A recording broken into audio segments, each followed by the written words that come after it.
O'zbekiston bo'ylab sayohatlab yurgan ukamiz. Ukamiz bilan ko'rishdik va nihoyat anchadan beri bu yoqda faqat Instagramda yozib salom alaykum turgandik.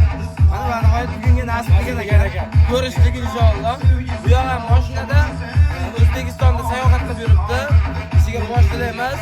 Hozir qo'shib videoni ulaymiz. Podpiska bosib, like, kommentda bomba qilib yordam beraverasizlar. Aloqadamiz. Barchaga rahmat. Sog' bo'ling.